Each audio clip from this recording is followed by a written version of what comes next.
Assalamualaikum warahmatullahi wabarakatuh. Perkenalkan, saya Tia Susilo Utami dari kelompok 7C1 Fisioterapi dengan NIM 1710301121 dari Universitas Aisyah Yogyakarta.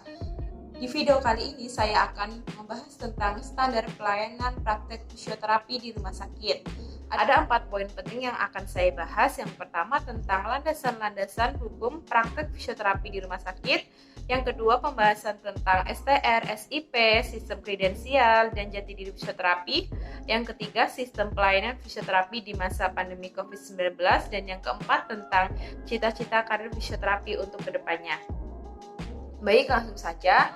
Saya akan membahas ke poin pertama, yaitu landasan-landasan hukum praktek fisioterapi di rumah sakit. Nah, landasan hukum praktek di rumah sakit ini terdiri dari 4. Yang pertama PMK nomor 65 tahun 2015, yang kedua PMK nomor 80 tahun 2013, yang ketiga Undang-Undang Tenaga Kesehatan nomor 36 tahun 2014, dan yang keempat ada naskah akademik. Baik, langsung saja saya bahas ke PMK nomor 65 tahun 2015 yang berisi atau yang menjelaskan tentang standar pelayanan fisioterapi. Nah, sebelumnya saya akan menjelaskan dulu apa itu fisioterapi. Nah, fisioterapi merupakan bentuk pelayanan kesehatan yang ditujukan kepada individu dan atau kelompok untuk mengembangkan, memelihara, dan memulihkan gerak dan fungsi tubuh sepanjang rentan kehidupan manusia, kemudian menggunakan penanganan secara manual, kemudian menggunakan alat dan juga pelatihan fungsi dan komunikasi.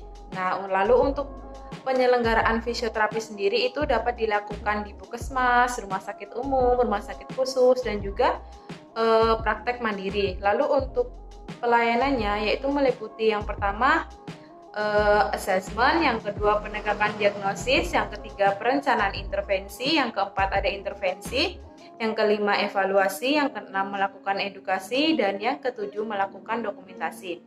Baik, itu penjelasan tentang PMK nomor 65 tahun 2015.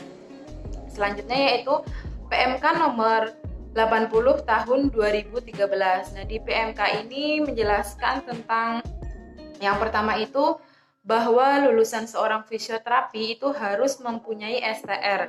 STR merupakan surat tanda registrasi. Untuk masa berlakunya yaitu 5 tahun. Jadi setelah 5 tahun masa berlaku, kita sebagai seorang fisioterapi wajib untuk memperpanjangnya agar dapat digunakan kembali untuk bekerja. Lalu yang kedua, membahas tentang bahwa lulusan fisioterapi itu lulusan fisioterapi profesi yang hanya dapat melakukan praktek maupun membuka klinik mandiri. Jadi untuk lulusan D3, D4, dan S1 itu belum bisa melakukan praktek atau membuka klinik mandiri. Dan yang ketiga itu membahas bahwa seorang fisioterapi untuk melakukan praktek atau mendirikan klinik mandiri itu harus mempunyai surat izin. Nah, surat izinnya itu untuk mendapatkannya kita harus meminta izin ke daerah setempat.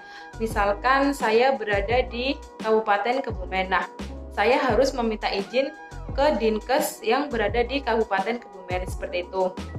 Dan untuk penjelasan selanjutnya yaitu bahwa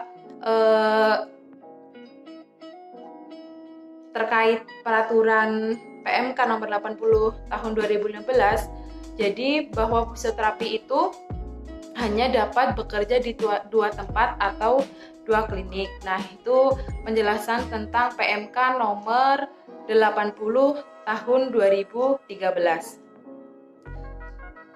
Landasan hukum yang ketiga yaitu Undang-Undang Tenaga Kesehatan nomor 36 tahun 2014. Undang-undang ini membahas tentang tenaga kesehatan yang ada di Indonesia. Nah, tenaga kesehatan ini termasuk dokter, bidan, perawat, analis kesehatan, rekam medis, dan juga fisioterapi. Yang diatur di Undang-Undang Tenaga Kesehatan ini yaitu bagaimana penata laksanaan dari tenaga kesehatan, lalu bagaimana hak-hak dan kewajiban, dan bagaimana cara melakukan atau memberikan pelayanan kepada pasien, dan lain-lain. Nah, ini untuk penjelasan tentang Undang-Undang Tenaga Kesehatan nomor 36 tahun 2013. Nah, untuk yang keempat yaitu ada naskah akademik. Untuk naskah akademik ini isinya tidak jauh berbeda dari landasan-landasan yang sebelumnya. Jadi di sini membahas tentang terkait dengan bagaimana kondisi lapangan saat ini, bagaimana kondisi fisioterapi lapangan saat ini, lalu bagaimana sejarah fisioterapinya, lalu bagaimana pelayanan fisioterapinya, seperti itu. Dan naskah akademik ini biasanya diberikan sebagai acuan kepada mahasiswa fisioterapi. Nah, itu tadi 4 landasan-landasan hukum praktek fisioterapi di rumah sakit. Nah, jadi untuk kita seorang fisioterapis harus paham betul tentang 4 landasan-landasan hukum praktek fisioterapi yang ada di rumah sakit.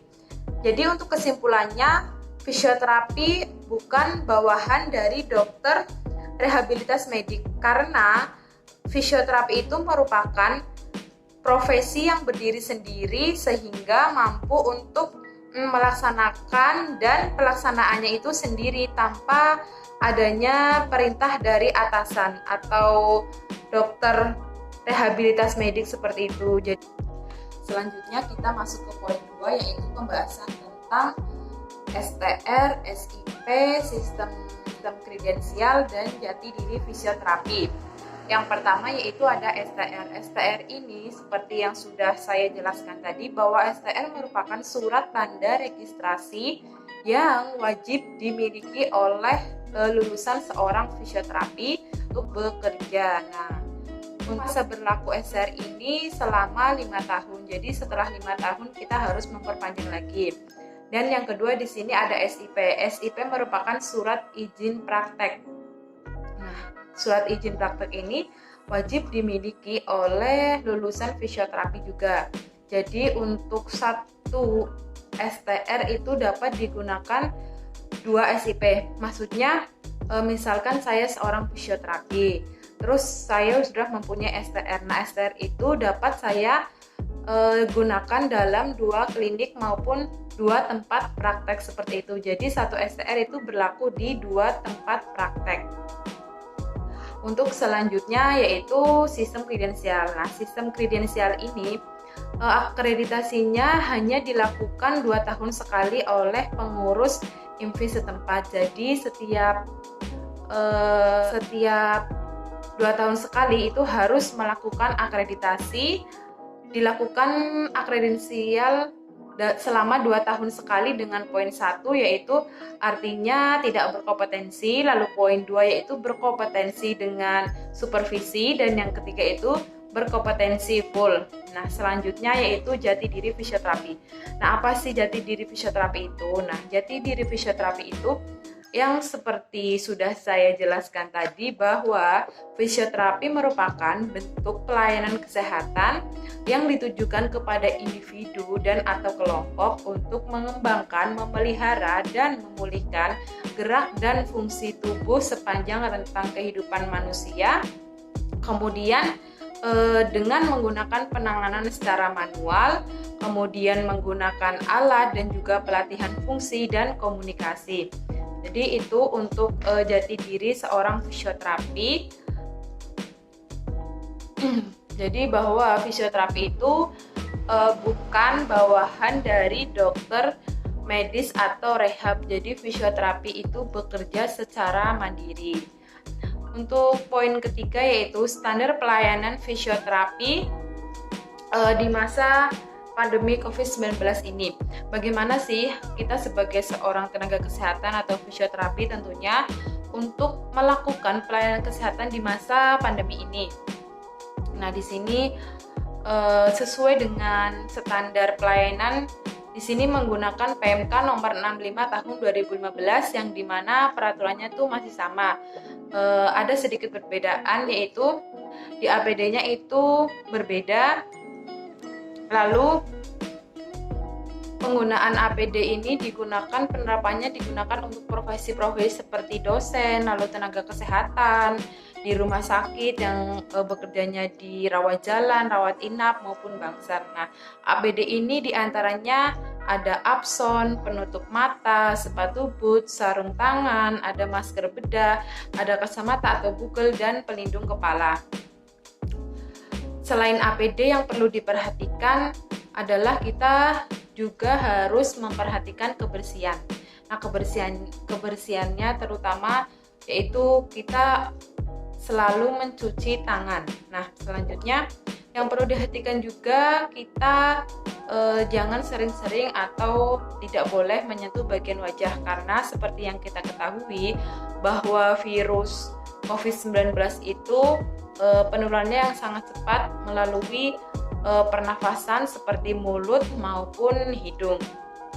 Kemudian selanjutnya adalah pemberian desinfektan. Pemberian desinfektan ini digunakan atau disemprotkan ke alat-alat yang sudah kita gunakan ke pasien. Nah, kemudian selanjutnya juga kita harus mempersiapkan tempat cuci tangan di tempat-tempat umum seperti di depan rumah sakit agar digunakan oleh para pengunjung. Jadi sebelum bertemu langsung dengan pasien itu pengunjung bisa cuci tangan terlebih dahulu, dan di situ juga dapat kita kasih sabun dan juga kasih poster maupun leaflet untuk cara mencuci tangan yang baik dan benar.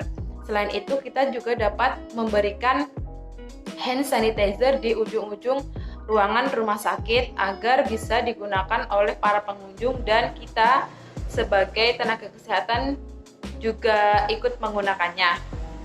Nah, yang terakhir itu penjelasan tentang bagaimana karir kedepannya. Nah, untuk saya pribadi, untuk cita-cita karir kedepannya setelah lulus S1 fisioterapi, saya ingin melanjutkan ke jenjang profesi karena saya ingin bisa langsung melanjutkan praktek sendiri maupun membuka klinik. Nah, sesuai dengan PMK nomor 80 tahun 2013 bahwa lulusan fisioterapi itu yang bisa membuka praktek atau melakukan praktek mandiri itu hanya lulusan profesi. Jadi saya ingin melanjutkan ke jenjang profesi untuk membuka atau melanjutkan cita-cita saya ke depannya, yaitu bisa melakukan atau menjadi praktisi seperti itu.